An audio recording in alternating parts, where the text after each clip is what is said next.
So I'm back home now. I've had time to, go and collect my thoughts of what happened. And I know earlier in the video and everything is very scattered and everything, but hysteria and panic was set in. So here is all of what happened last night. So I get in there a little bit before dark and got my camp set up like you've seen. And got my food cooking. And about 7 o'clock last night, I started hearing a whistle. And it was on the north side. And I actually got this whistle on video. I will post it here at the end of the video. And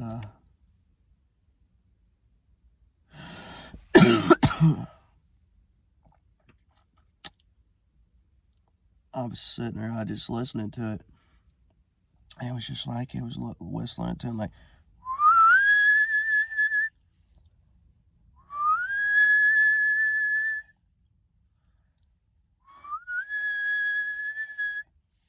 And it's been windy for the past 2 days, but there wasn't any wind blowing that night, so it couldn't have been the wind.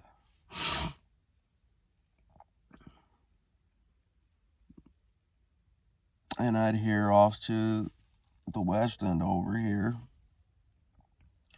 I would go and I'd hear like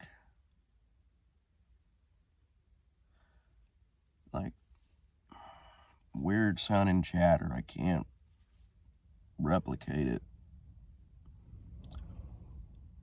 And then to the south of me down here, I would go and I'd be hearing, I'd hear howls. And it'd start, woo, woo, woo. And it would just get higher and higher and higher in pitch. And it had to have been at least maybe, I counted in my estimation, at least 5 in a pack last night. So I tried my best to keep that fire stoked last night. And, yeah, I was drinking last night, but I only drank the 1 beer. And it was 5% alcohol by volume. Not enough to even get me buzzed. And, I'd get up out of my hammock and I would go and walk around in the woods trying to find some firewood because I burned through all of my firewood. And along about 1:30, I finally started getting tired and everything. I stoked that fire up about 1 o'clock as big as I could to the point it was a roaring fire. And I rolled over and I went to sleep. So I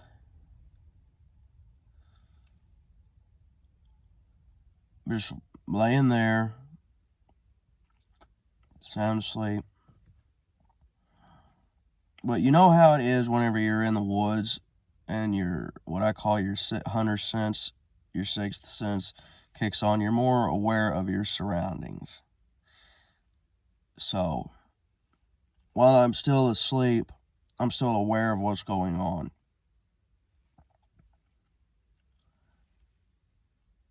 So,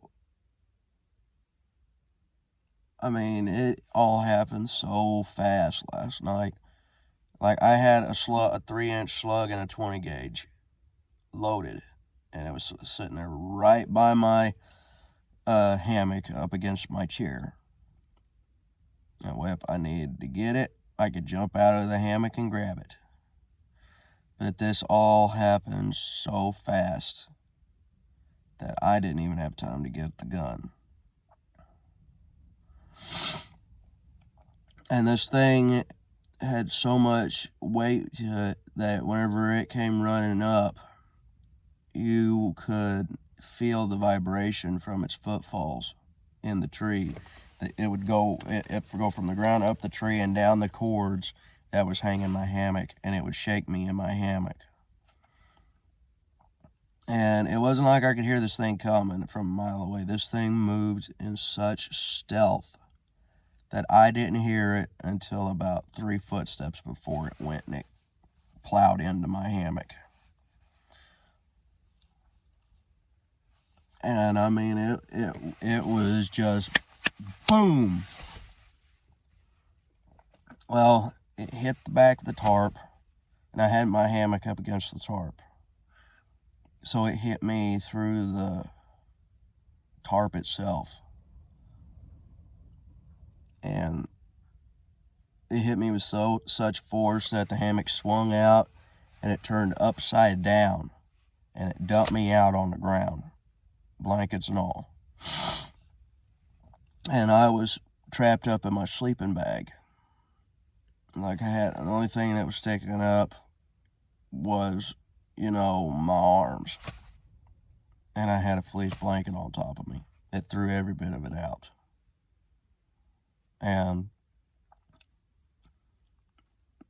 I hit the ground, and I flew out at probably maybe about 4 feet from the hammock, because whenever that thing threw me out, it ejected me. I hit a tree stump that was probably about maybe 3 foot high, and I went flying up against that tree stump, and it broke off at the ground. That's how much force I hit it with. I scrambled to go and get the gun. I kept my headlamp on. I took my hat off, but I kept my headlamp on me all night, and I'd kick it on. I'd look around out in the dark, and I kept my lantern on right up at the head of the hammock all night long in case fire went out. And I went and I crawled up underneath where the hammock was, and I lifted up the bottom of the tarp, pulled that, and I put that gun up, and I kicked my light on, and I could see it running off at least maybe 25, 30 feet away, and it was booking it. Like, it was covering it. It was in a dead sprint, at least. And that thing, it was at least 4.5, 5 feet in between footfalls. But he was that close that I could have put one in him and not missed. But I didn't pull the trigger. And I made the hastily decision to get out. I doused the fire, the coals that was in the fire. The fire had gone out already and burned out. Took the bucket of water and I dumped it, drowned the fire. Grabbed the gun, my shells, what I could into my little rucksack that I carried in the first camping video I did last year. And I grabbed the gun and I left. I left all my camera gear up there, left my tripod. I took my power packs, my power cords, and I left. And then I went back about 10:30, 11 o'clock this morning, and nothing in the camp was touched. I mean, I still had food in the camp. I mean, I still had, in that little pot that I had my chili in, and that little plate I had my steak in, it's all clamped down together, like right here. It's sitting right here. And it was all clamped down like this. But I'll show you.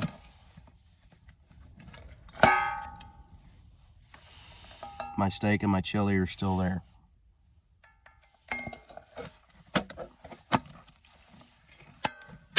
if it wanted food, it would have come back after I was gone.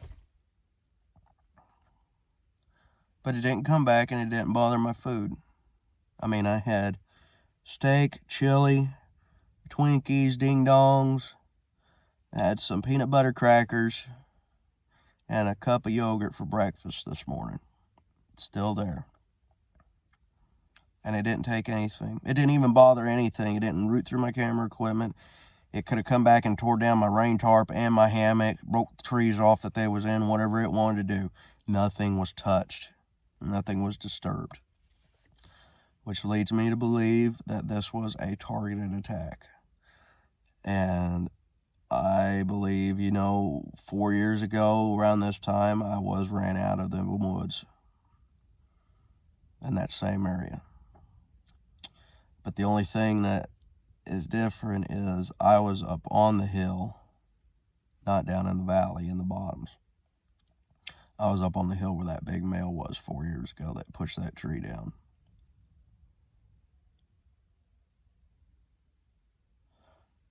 And I honestly believe, that I went camping, and here's another thing.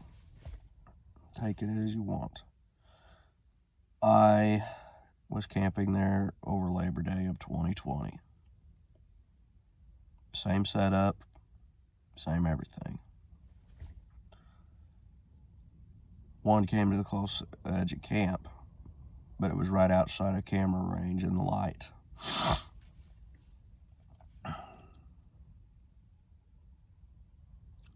But the fire was raging that night. I had a big fire going that night. Last night the fire was out. In my honest opinion, I don't think they like fire at all. At least these ones don't. But I ain't gonna let this deter me from going back in that area. But will I go back in that area alone? Hell no. I'll go in there only whenever I have people with me. I'll go, but I'm still going to camp in that area. I'm just going to... Sorry, it's been a long night. I'll just build a new campsite somewhere else. That's pretty much all I can do. But you take this as you want. To you who's listening, this is just my testimony of what happened. But thanks for watching. If you'd like to reach out to me about this, you're more than welcome to. But until then, everybody, keep a wary eye out. Keep your ears to the wind and your nose to the ground. Pay attention in the woods, because something can change like that in an instant. This is Zach Blimsteric signing off.